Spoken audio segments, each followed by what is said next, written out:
Hey, this is Off the Cuff, and I'm Steve from TorahFamily.org. The book of Micah gives us some details of a future time that many seem to overlook.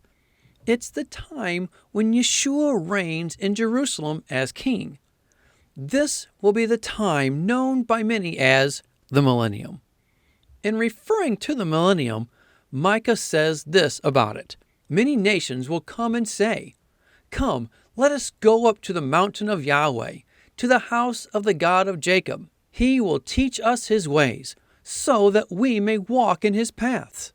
The law will go out from Zion, the word of Yahweh from Jerusalem." A second witness to this verse is found here in Isaiah. It's almost word for word. Many peoples will come and say, "Come, let us go up to the mountain of Yahweh, to the house of the God of Jacob. He will teach us his ways, so that we may walk in his paths. The law will go out from Zion, the word of Yahweh from Jerusalem." Pretty much the only difference between these two verses is that one says Amim, meaning peoples, and the other says Goyim, meaning the nations.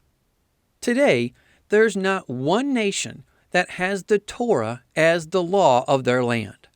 Not even Israel. But that'll all change when Yeshua comes. All the world will pursue the Torah then. Many Jews say the Gentiles are to only follow the Noahide laws. But they know the Torah itself says all are to pursue the Torah of Yahweh, as shown in Numbers 15. And that's what will take place when Yeshua returns. All the nations will pursue the Torah. So the law of Yahweh will be established for 1,000 years. Yet, the majority of Christianity says the law is bondage. If that's your view of the law, then the millennium will be one big disappointment. However, for those who are part of the first resurrection, just before the millennium, they'll have the law written on their hearts for the new covenant, according to Jeremiah 31. This is also confirmed in Ezekiel 36. This all takes place at the time of the resurrection, as noted in Ezekiel 37. It's believed those in the first resurrection will consist of the 144,000 in Revelation. These will most likely be the shepherds he places over his people, as noted in Jeremiah 23. It says, "I myself will gather the remnant of my flock out of all the countries where I have driven them, and will bring them back to their pasture, where they will be fruitful and increase in number. I will place shepherds over them, who will tend them, and they will no longer be afraid or terrified, nor will any be missing, declares Yahweh."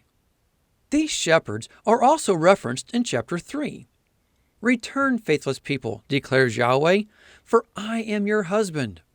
I will choose you, one from a town and two from a clan, and bring you to Zion. Then I will give you shepherds after my own heart, who will lead you with knowledge and understanding." These shepherds, the 144,000, will have the law placed in their hearts, and will be the judges ruling with Yeshua. Knowing that ancient times reveals what's to come, as Isaiah said in Isaiah 46:10, he places these shepherds as judges over his people, just as Moses placed judges over the people in the book of Exodus. History truly is cyclical. These judges, shepherds, the 144,000, have his heart because the law is in their heart by way of the new covenant. Those in the first resurrection will be the only ones who will have resurrected bodies with Yeshua during the millennium.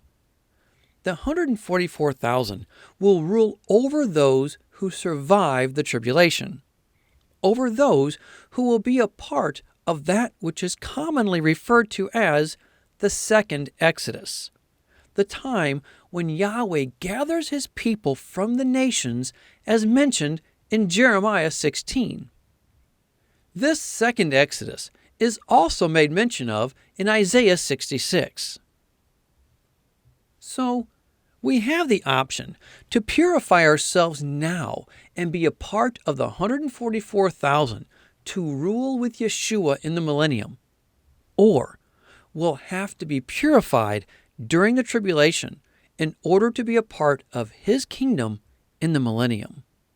But if we don't want to pursue his ways now, what makes us think he's going to invite us to be a part of his kingdom then?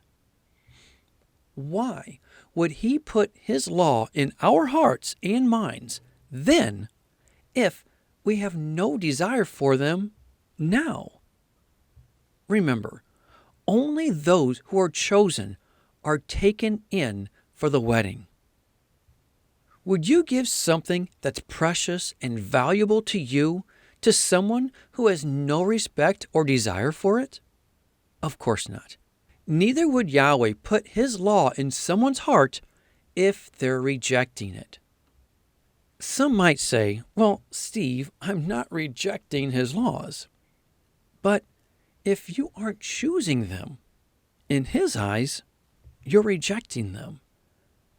This life is the time he gives us to show him we want to walk in his ways. Let me say that again. This life is the time he gives us to show him we want to walk in his ways. If we reject his eternal ways, why would he invite us to have them in our hearts forever? We can say we want to be with him, but if we don't pursue his ways, what's that saying to him? Where's the relationship? Is your relationship with him one-sided? Is it all about you, just wanting to see what you can get him to do for you? For those who believe the law really is bondage, please consider reading Psalm 119. And when you do, please remember, his word stands forever.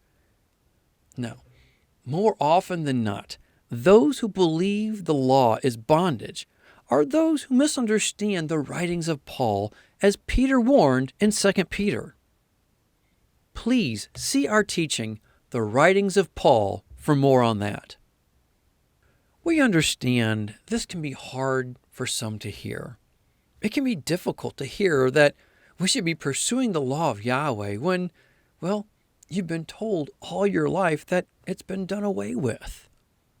But remember, Yeshua never said, "Depart from me, you who pursue the law." He said, "Depart from me, you workers of lawlessness." Well, that's all I have. Think about it. Pray about it.